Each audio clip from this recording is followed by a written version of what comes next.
The Foundations of the 19th Century, by Stewart Chamberlain.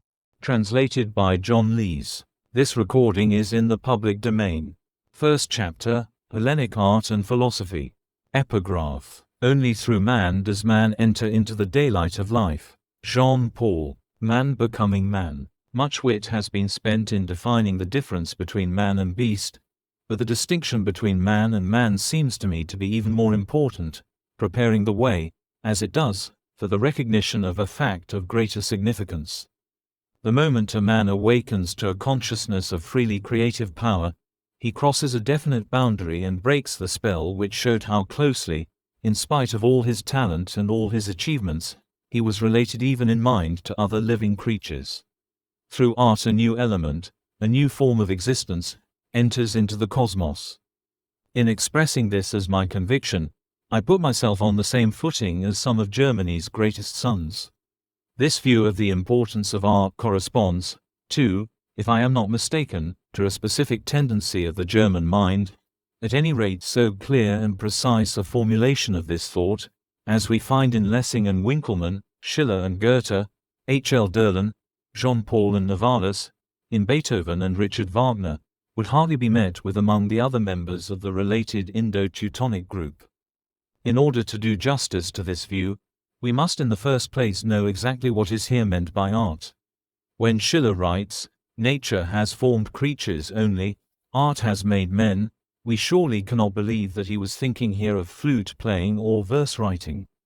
Whoever reads Schiller's writings, especially of course his letters on the aesthetic education of man, carefully and repeatedly, will recognize more and more that the idea art means to the poet-philosopher something very vivid, something glowing in him, as it were, and yet a very subtle thing, which can scarcely be confined within a brief definition.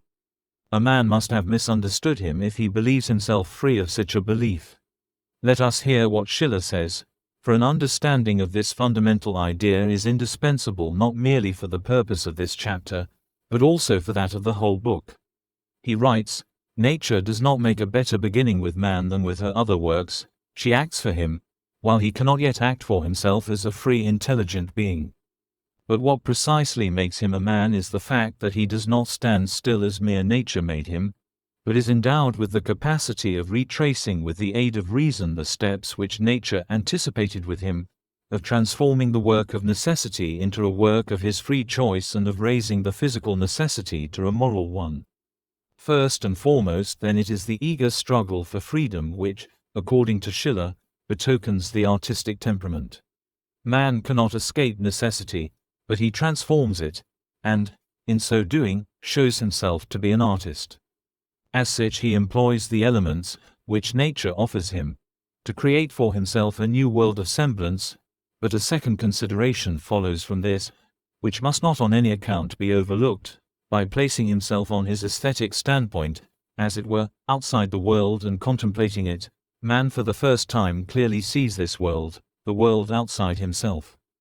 The desire to tear himself away from nature had indeed been a delusion, but it is this very delusion which is now bringing him to a full and proper consciousness of nature, for man cannot purge the semblance from the real without at the same time freeing the real of the semblance.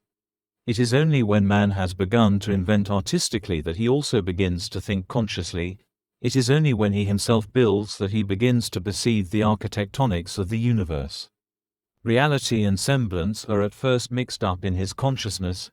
The conscious, freely creative dealing with the semblance is the first step towards attaining to the freest and purest possible cognition of reality. True science, a science that not only measures and records, but contemplates and perceives, owes its origin, according to Schiller, to the direct influence of the artistic efforts of man. Then for the first time philosophy finds a place in the human intellect, for it hovers between the two worlds. Philosophy is based at once on art and on science. It is, if I may so express myself, the latest artistic elaboration of a reality which has been sifted and purified. But this does not by any means exhaust the import of Schiller's conception of art.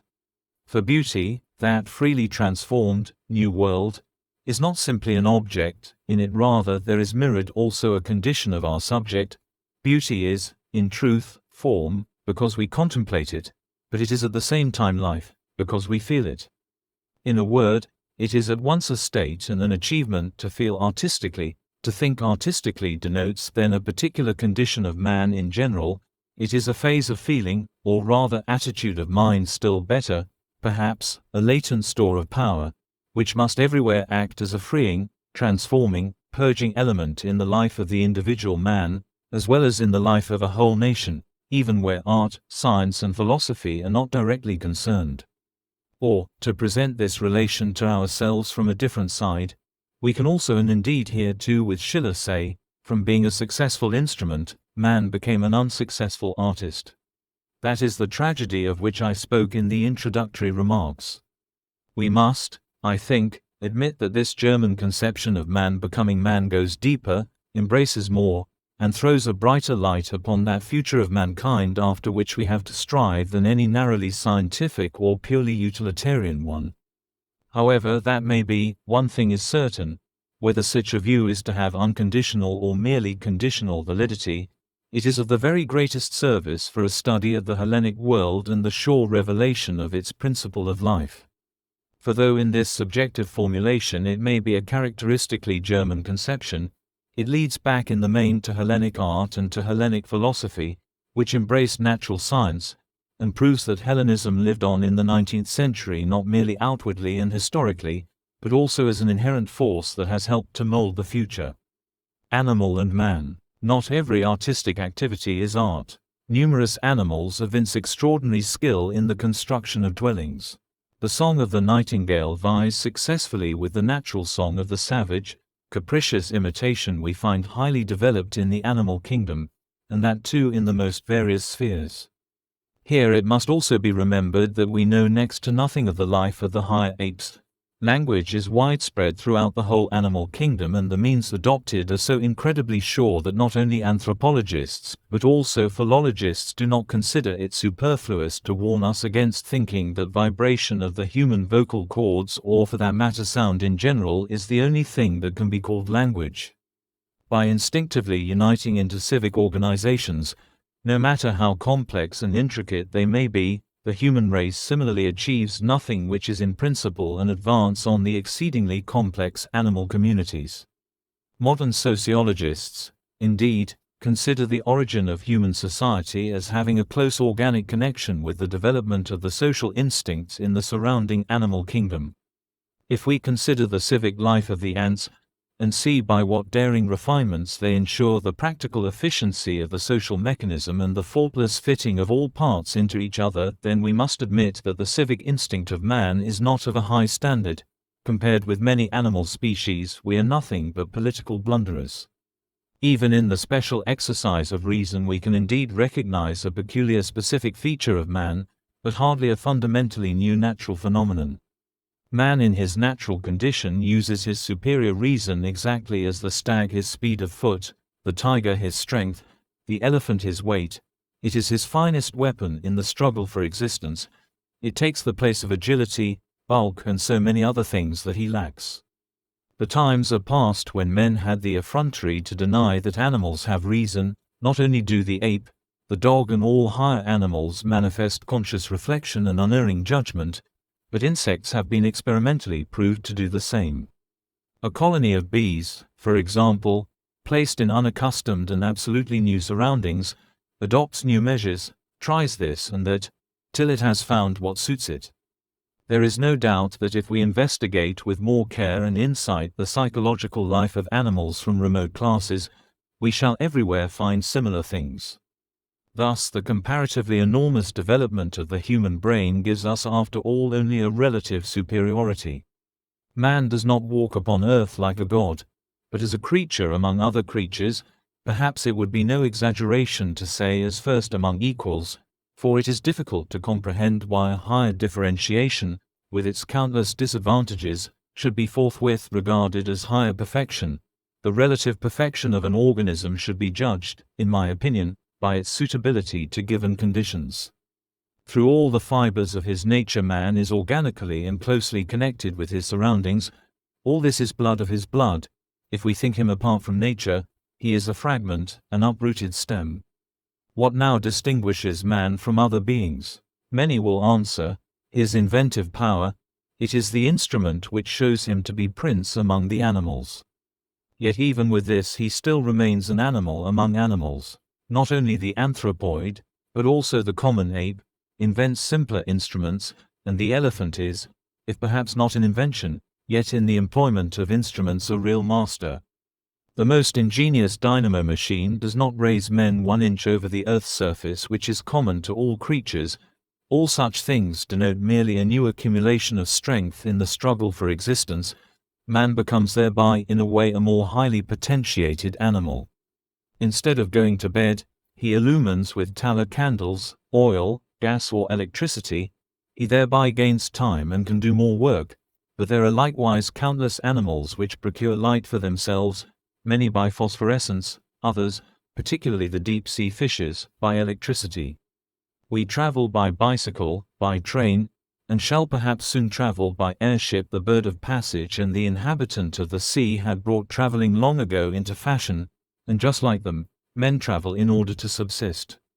The incalculable superiority of man shows itself certainly in this, that he can invent all these things rationally and can unite individual discoveries, so as to make still further progress.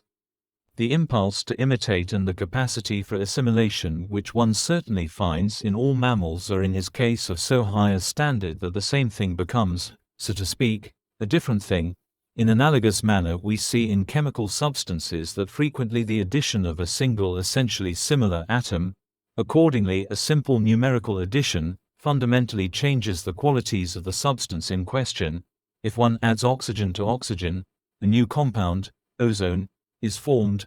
O2 plus O1 equals O3.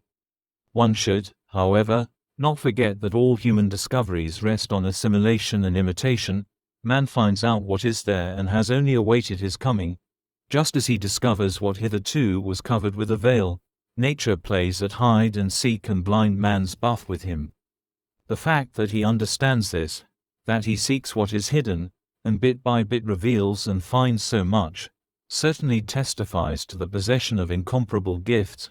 But if he did not possess them, he would indeed be the most miserable of creatures, for there he stands weaponless, powerless, wingless. Bitter necessity is his incentive, the faculty of invention his salvation.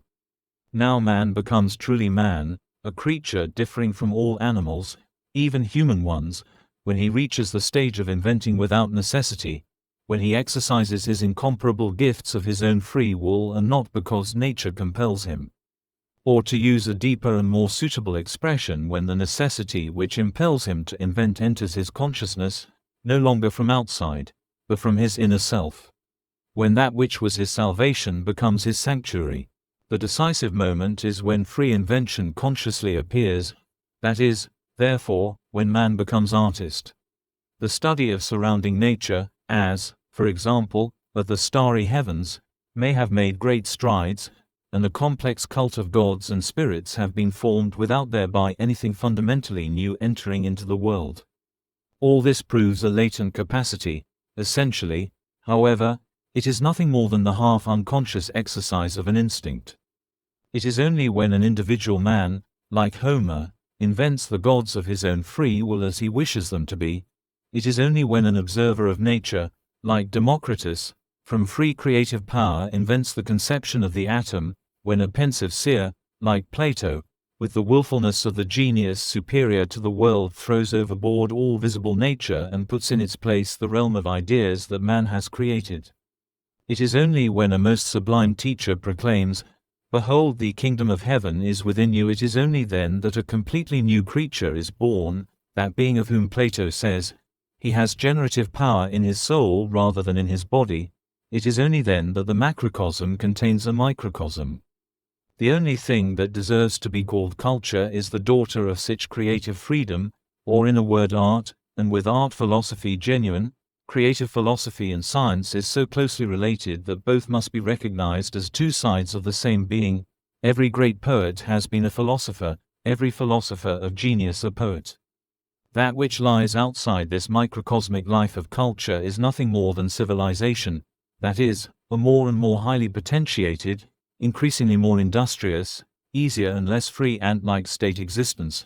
certainly rich in blessing and in so far desirable, nevertheless a gift of the ages, in the case of which it frequently remains exceedingly questionable whether the human race does not pay more for it than it receives from it. Civilization is in itself nothing, for it denotes something merely relative.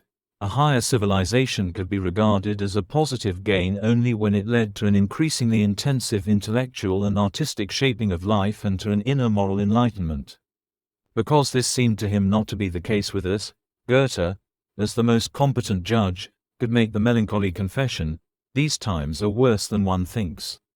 On the other hand, the undying importance of Hellenism lies in this, that it understood how to create for itself an age better than any that we can conceive, an age incomparably better, if I may so express it, than its own backward civilization deserved. Today all ethnographists and anthropologists distinguish clearly between morals and religion, and recognize that both in a certain sense are independent of each other. It would be just as useful to learn to distinguish clearly between culture and civilization. A highly developed civilization is compatible with a rudimentary culture. Rome, for example, exemplifies a wonderful civilization with very insignificant and quite unoriginal culture.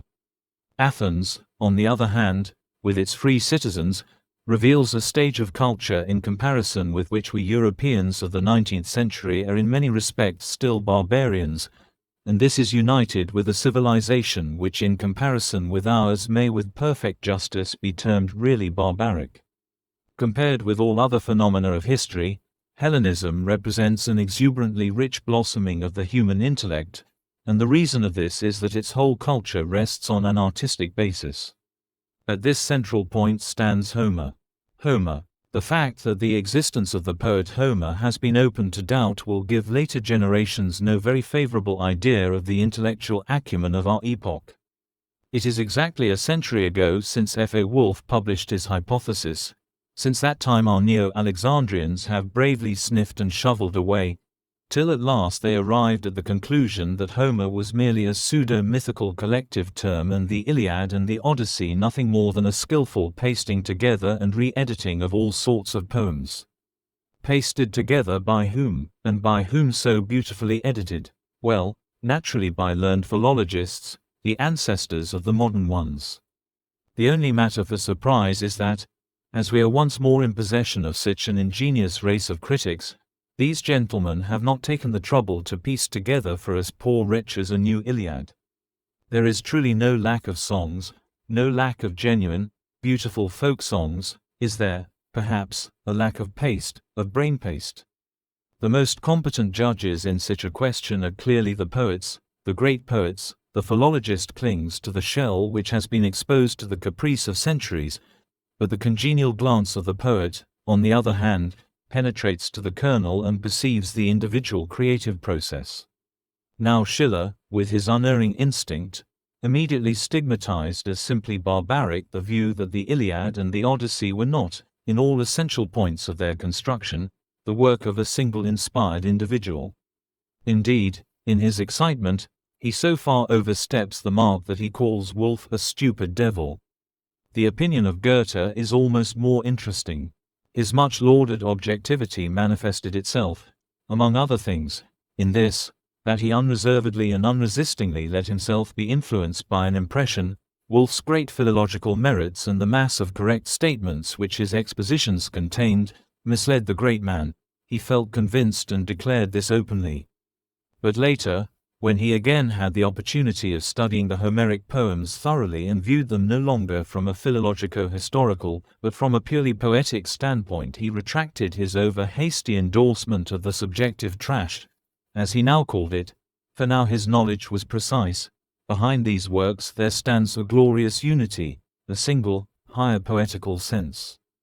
But the philologists too, in their necessarily roundabout way, have come to the same view, and Homer enters the 20th century, the fourth millennium of his fame, greater than ever. For besides many philologizing nonentities, Germany has produced an undying race of really great linguistic and literary scholars. F.A. Wolf himself was one of them. He never lowered himself to the absurd idea afterwards propounded, that a great work of art could be produced by the united efforts of a number of insignificant men or directly from the vague consciousness of the masses, and he would be the first to learn with satisfaction of the successful issue that finally attended the protracted scientific researches. Even if as great a genius as Homer himself had devoted himself to improving and embellishing Homer's works, this is of course almost a senseless supposition. The history of all art teaches us that genuine individuality defies all imitation. But the farther the critical investigations of the 19th century advanced, the more was every capable investigator compelled to realize that even the most important imitators, completers and restorers of the epics of Homer all differed from him in this, that not one of them approached even in the slightest degree his commanding genius. Disfigured though they were by countless misconceptions, copyists' mistakes, and still more by the supposed improvements of irrepressible wiseacres and the interpolations of well-meaning followers, the more the patchwork of the present form of these poems was shown up by the polishing work of research, the more they testified to the incomparable divine creative power of the original artist. What marvelous power of beauty must have been possessed by works which could so successfully defy for centuries the stormy social conditions, and for a still longer time the desecrating tempest of narrow-mindedness, mediocrity and pseudogenius, that even today, from the midst of the ruins, the ever-youthful charm of artistic perfection greets us like the good fairy of our own culture. At the same time other investigations, which had gone their own independent way, historical and mythological studies clearly proved that Homer must have been an historical personage. It has, in fact, been shown that in these poems both saga and myth have been treated very freely and according to definite principles of conscious artistic shaping. To mention only the most essential point, Homer was a remarkable simplifier. He unraveled the tangled clue of popular myths, and from the planless medley of popular sagas, which had a different form in every district, he wove certain definite forms in which all Hellenes recognized themselves and their gods, although this very delineation was quite new to them. What we have now discovered after so much toil the ancients knew very well. I quote in this connection the remarkable passage in Herodotus. From the Pelasgians the Hellenes took the gods. But whence each of the gods comes, whether they were always there, what their form is, we Hellenes only know as it was since yesterday. For it is Hesiod and Homer, in the first place, who created for the Greeks their race of gods, who gave the gods their names, distributed honors and arts among them, and described their forms. The poets, however, who are supposed to have lived before these two men, in my opinion at least, really came after them.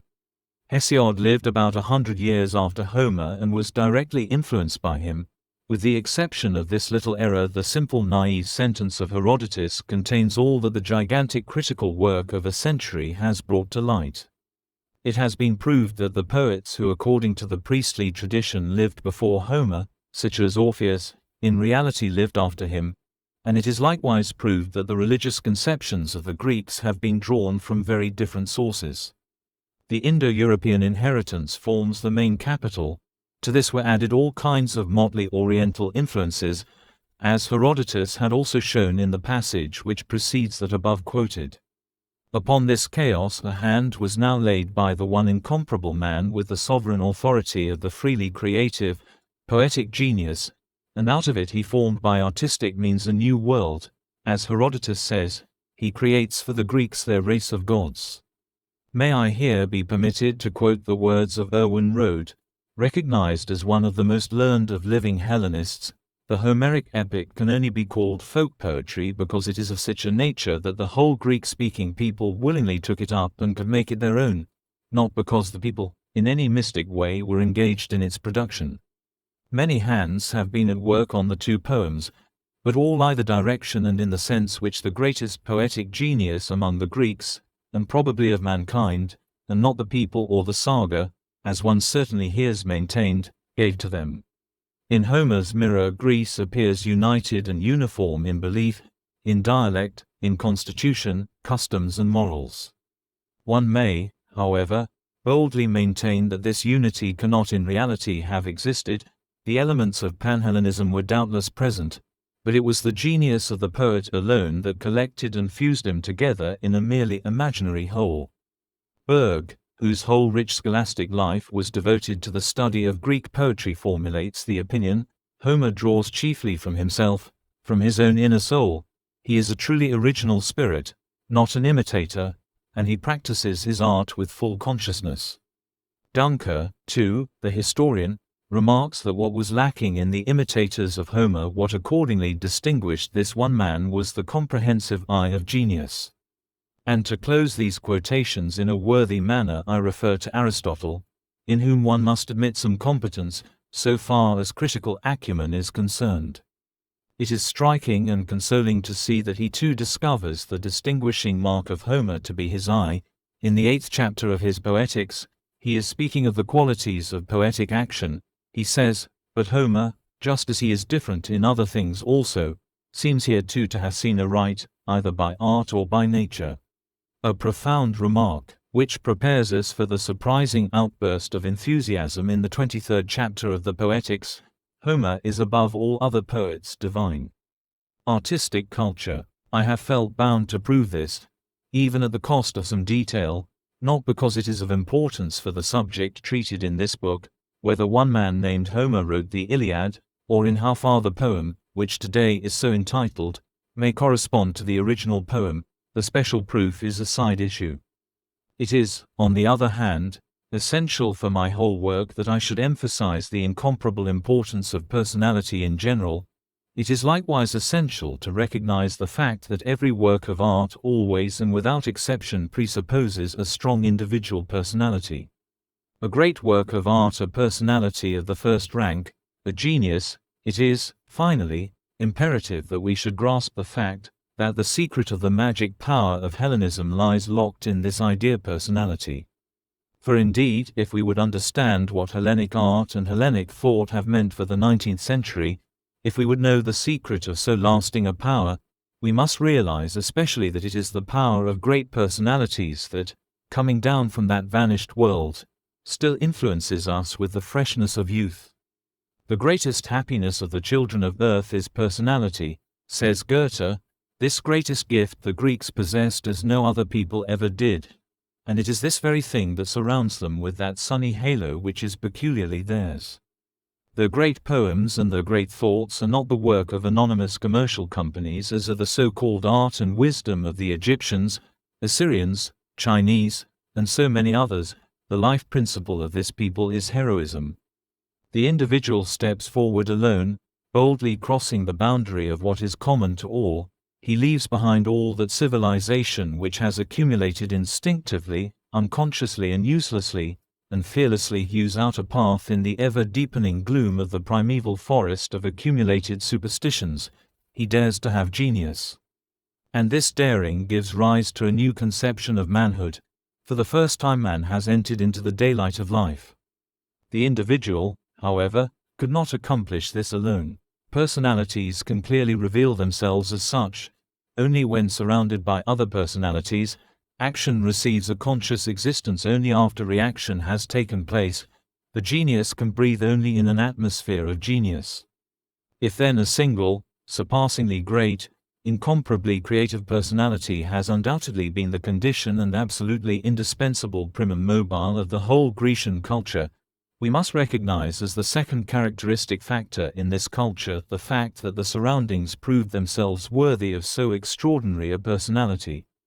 That which is lasting in Hellenism, that which keeps it alive today and has enabled it to be a bright ideal, a consolation and a hope to so many of the best men in the 19th century, can be summed up in one word: it is its element of genius.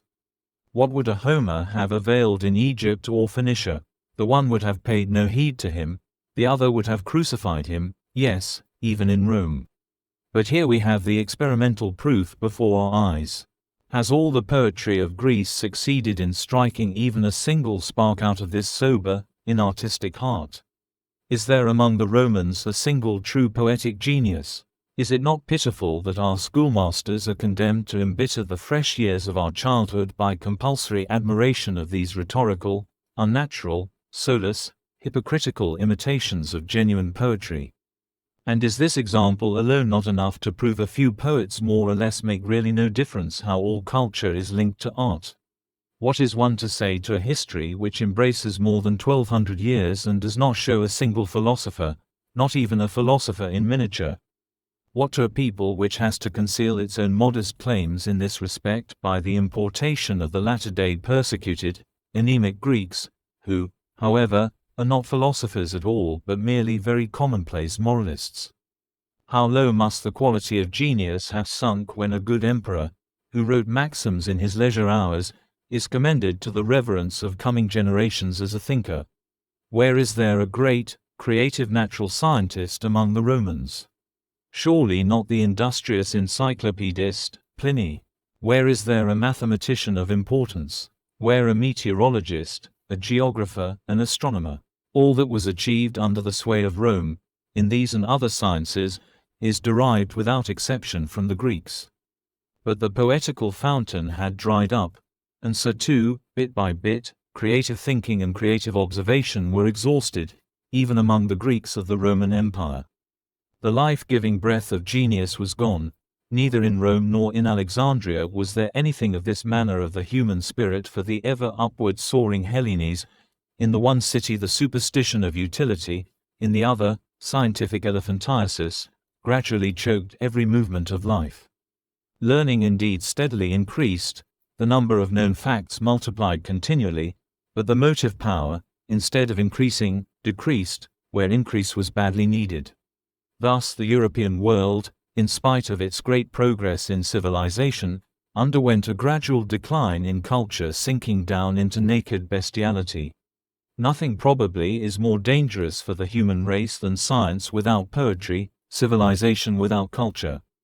In Hellas the course of events was quite different. So long as art flourished, the torch of genius flashed up heavenward in all spheres. The power, which in Homer had fought its way to a dominant individuality, recognized in him its vocation, narrowed down in the first instance to the purely artistic creation of a world of beautiful semblance. Around the radiant central figure arose a countless army of poets and a rich gradation of poetical styles. Immediately after Homer's time and later, originality formed the hallmark of Greek creation.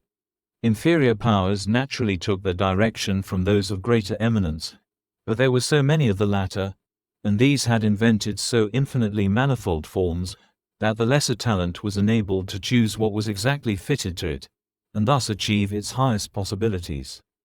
I am speaking not only of poetry in words wedded to music, but also of the unexampled glory of the poetry that delights the eye, which grew up beside the other, like a dearly beloved younger sister.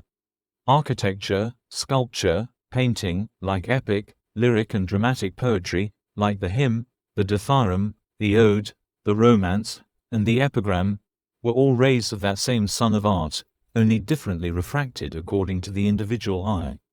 It is surely ridiculous that schoolmen cannot distinguish between true culture and ballast, and should inflict on us interminable lists of unimportant Greek poets and sculptors.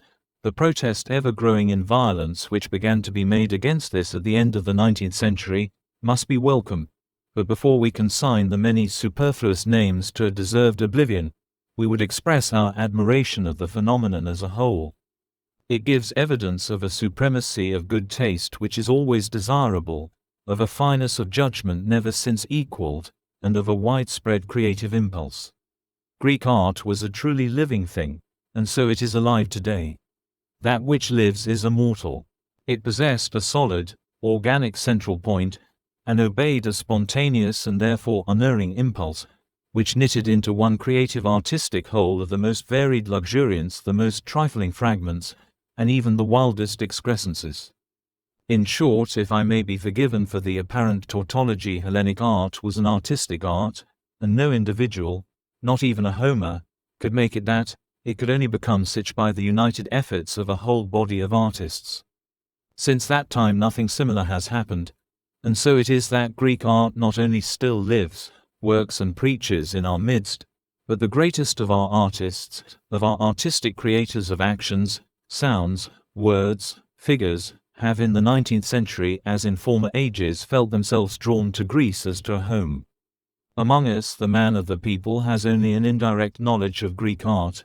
For him the gods have not, as for Epicurus, ascended a still higher Olympus. They have been hurled down and dashed to pieces by rude Asiatic skepticism and rude Asiatic superstition.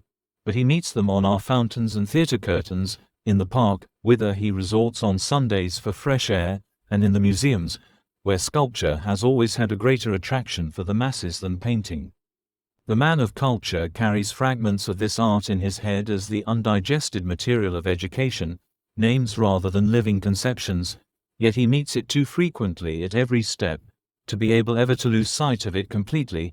It has a greater share in the building of his intellect than he himself is aware of. The artist, on the other hand, and here I mean every artistic mind, cannot help turning eyes of longing to Greece, not merely because of the individual works which arose there, for among us too many a glorious thing has been created since the year 12.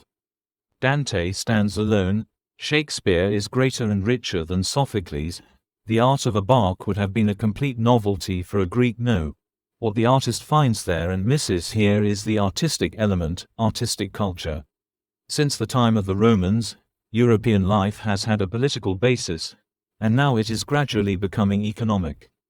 Whereas among the Greeks no free man could venture to be a merchant, among us every artist is a born slave. Art is for us a luxury, a realm of caprice. It is not a state necessity, and it does not lay down for our public life the law that the feeling for beauty should pervade everything. Even in Rome it was the caprice of a single Maecenas that called poetry into life, and since that time the greatest achievements of the most glorious minds have depended largely on a pope's passion for building, on the conceit of a prince educated in the classics, or on the extravagant taste of a pompous commercial guild. Now and then a life-giving breath was wafted from higher spheres, as, for example, from the religious new birth which the great and saintly Francis of Assisi tried to bring about, a movement which gave the first impetus to our modern art of painting, or from the gradual awakening of the German soul to which we owe that glorious new art, German music. But what has become of the pictures? The wall paintings were covered over with plaster because they were thought ugly. The pictures were torn from the sacred places of worship and hung side by side on the walls of museums, and then because otherwise the evolution up to these most treasured masterpieces could not have been scientifically explained, the plaster was scratched off. Well or badly as the case might be, the pious monks were turned out and cloisters became a second class of museums. Music fared little better. I have myself been present at a concert where J.S. Bach's Passion of Matthew is given.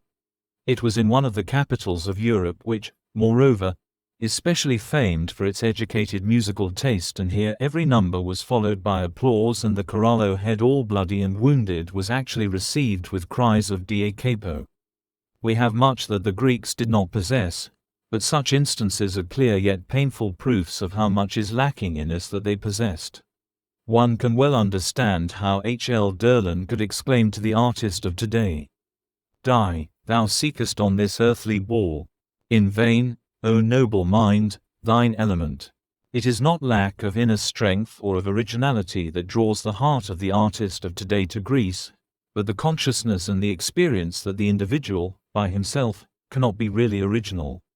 For originality is quite different from caprice.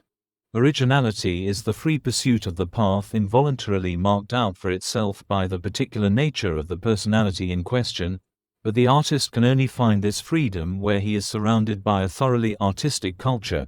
Such a culture he cannot find today. It would of course be absolutely unjust to deny to our European world of today artistic impulses. The interest in music shows that men's minds are in a mighty ferment, and modern painting is laying hold upon well-defined, but at the same time extensive circles, and rousing an enthusiasm which amounts to an almost uncanny passion. But all this remains outside the life of the nations. It is a supplement for hours of leisure and men of leisure. And so fashion and caprice and manifold hypocrisy are predominant, and the atmosphere in which the genuine artist lives lacks all elasticity. Even the most powerful genius is now bound, hemmed in, repelled on many sides. And so Hellenic art lives on in our midst as a lost ideal, which we must strive to recover. Shaping. Under a happier star, Hellenic philosophy and natural science enjoy with us children of the 19th and 20th centuries a hospitality gladly and gratefully bestowed. Here too it is not a question of mere worship of ancestry. On the contrary, Hellenic philosophy is very much alive among us, and Hellenic science, so helpless on the one hand, and so incredibly powerful in intuition on the other, compels us to take in it not merely an historical but also a living interest. The pure joy excited in us by contemplating Greek thought may be due, to some extent, to the consciousness that we have advanced so much further here than our great ancestors. Our philosophy has become more philosophical, our science more scientific, an advance which, unfortunately, we do not find in the domain of art. So far as philosophy and science are concerned, our modern culture has shown itself worthy of its Hellenic origin. We have a good conscience.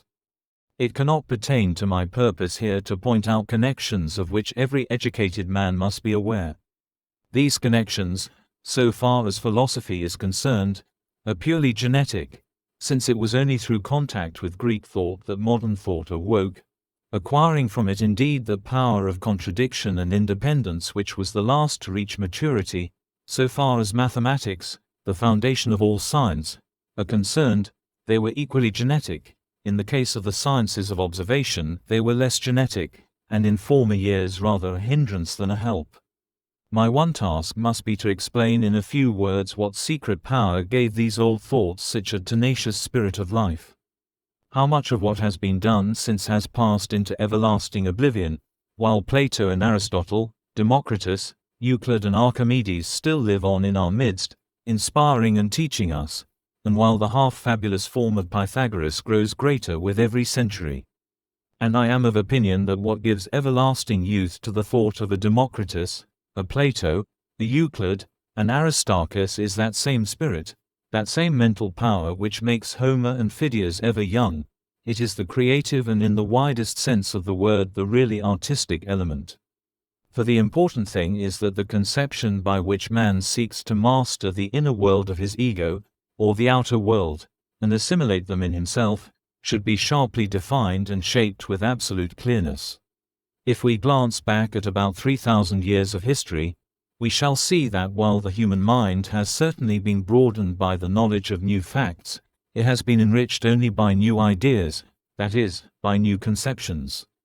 This is that creative power, of which Goethe speaks in his novel Wilhelm Meister's Apprenticeship, which glorifies nature and without which in his opinion the outer world would remain cold and lifeless.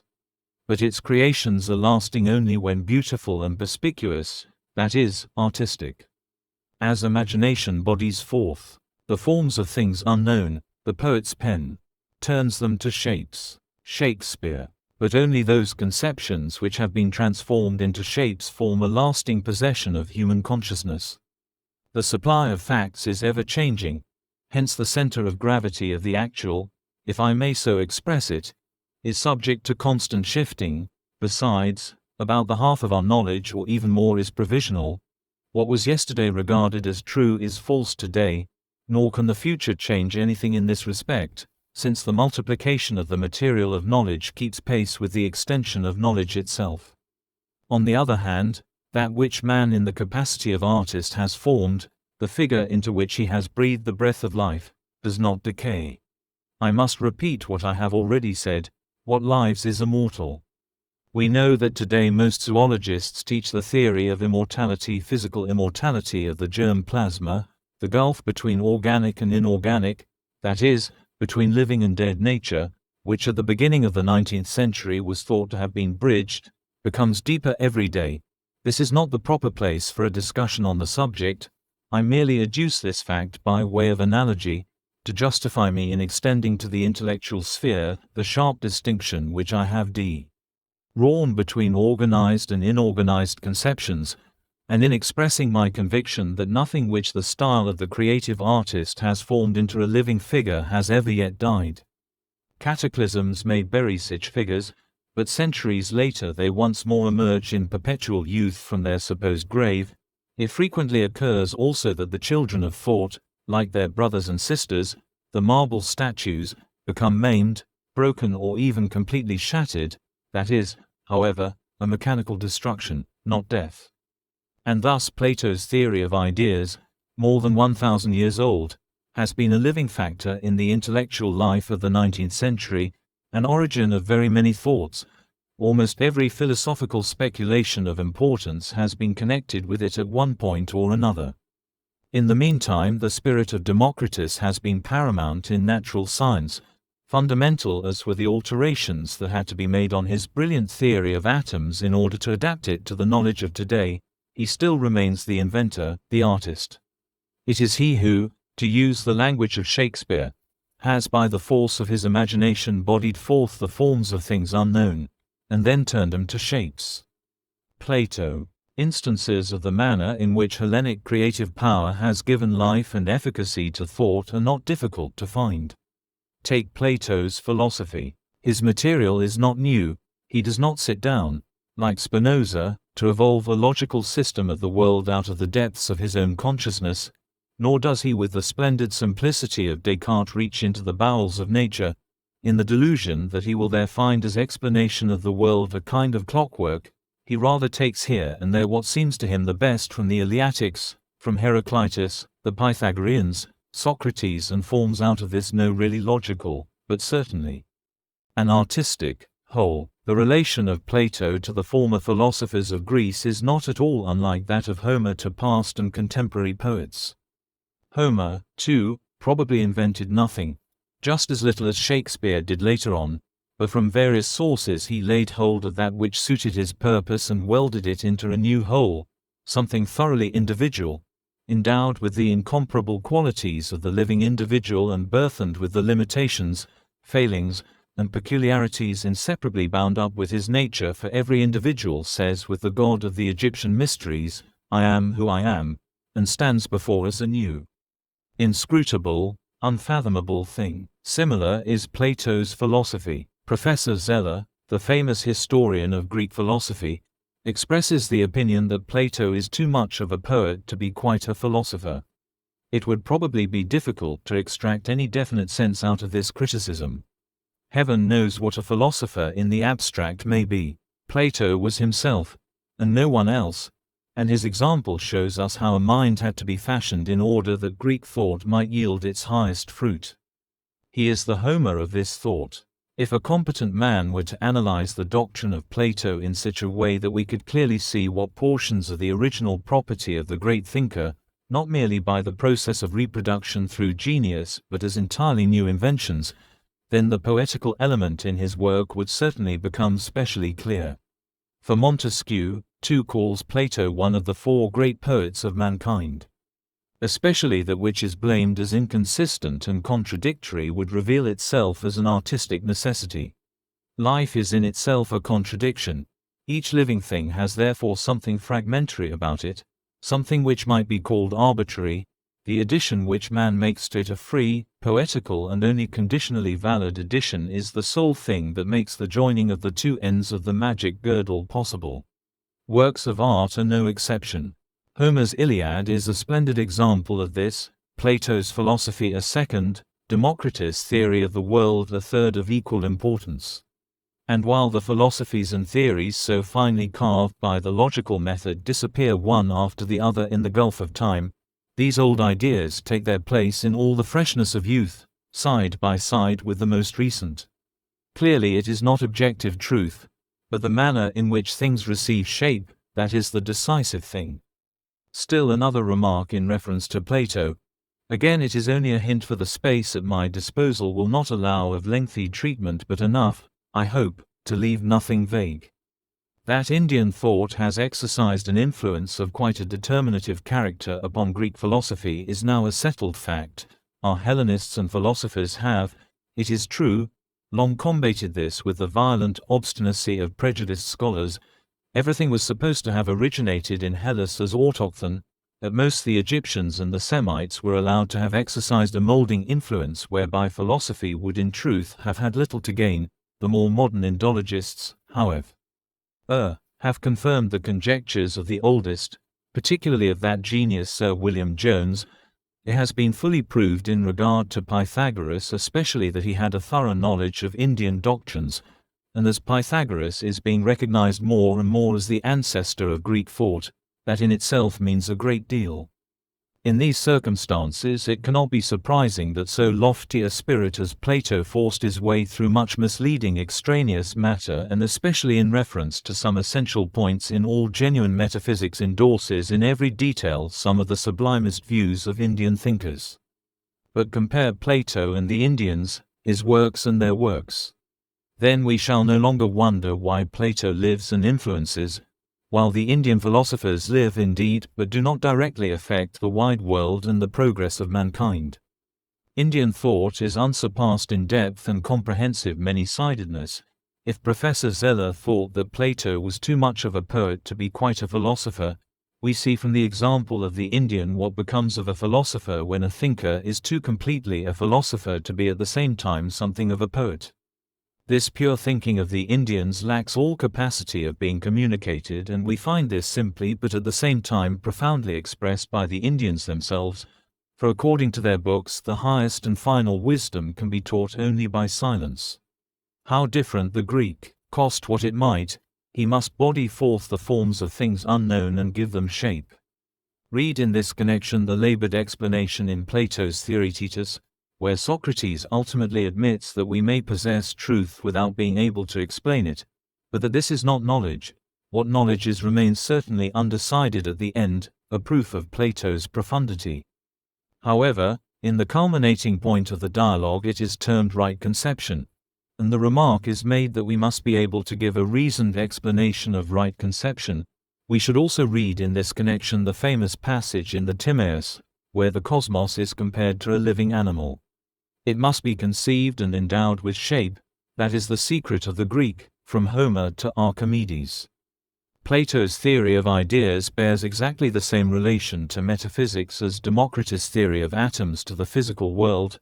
They are creations of a freely creative, shaping power, and in them, as in all works of art, there wells up an inexhaustible fountain of symbolical truth.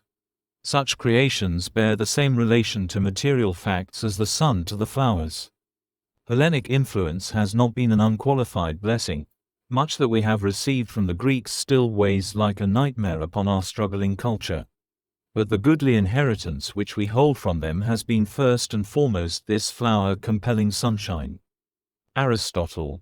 It was under the direct influence of Plato that Aristotle, one of the mightiest sages that the world has ever seen, shot up into the empyrean. The nature of his intellect accounts for the fact that in certain respects he developed as the opposite of Plato. But without Plato he would never have become a philosopher, at any rate not a metaphysician. A critical appreciation of this great man would take me too far. I could not do it adequately even if I were to limit myself to the scope and object of this chapter. I could not, however, pass him by unnoticed, and I take it for granted that no one fails to admire the creative power that he revealed in his logical organon, his animal history, his poetics, and see. These have been the admiration of all ages. To appropriate a remark of Scotus Erigena, it was in the sphere of the discernment of natural things that he achieved unparalleled results and won the gratitude of the most distant generations. Aristotle's greatness lies not in the fact that he was right. No man of the first rank has made more frequent or more flagrant mistakes, but in the fact that he knew no peace, till he had wrought in all spheres of human life and evolved order out of chaos. In so far he is a genuine Hellene. Certainly we have paid dear for this order. Aristotle was less of a poet than perhaps any of the great philosophers of Greece. Herder says of him that he was perhaps the driest writer that ever used a stylus. Certainly he was this in a sufficient degree thanks to his Hellenic creative power to sow more persistent error in the world than any man before or after him. Till a short time ago he had paralyzed the natural sciences at all points. Philosophy and especially metaphysics have not yet shaken off his yoke. Our theology is, if I might call it so, his natural child. In truth, this great and important legacy of the old world was a two-edged sword. I shall return shortly in another connection to Aristotle and Greek philosophy. Here I shall only add that the Greeks certainly had great need of an Aristotle to lay emphasis upon empiric methods and in all things to recommend the golden mean, In their brilliant exuberance of pride and creative impulse, they were inclined to dash upwards and onwards with faultless disregard of the serious ground of reality, and this in time was bound to have a baneful influence. It is nevertheless characteristic that Aristotle, Greek as he was, exercised comparatively little influence, to begin with, on the development of Greek intellectual life. The healthy instinct of a people that rejoiced in creating rebelled against a reaction which was so fatally violent, and had perhaps a vague feeling that this pretended empiricist brought with him as his curative medicine the poison of dogma. Aristotle was, of course, by profession a doctor. He was a fine example of the doctor who kills to cure. But this first patient of his had a will of his own. He preferred to save himself by flying to the arms of the Neo-Platonic quack. But we, hapless posterity, have inherited as our legacy both doctor and quack, who drench our healthy bodies with their drugs. Heaven help us.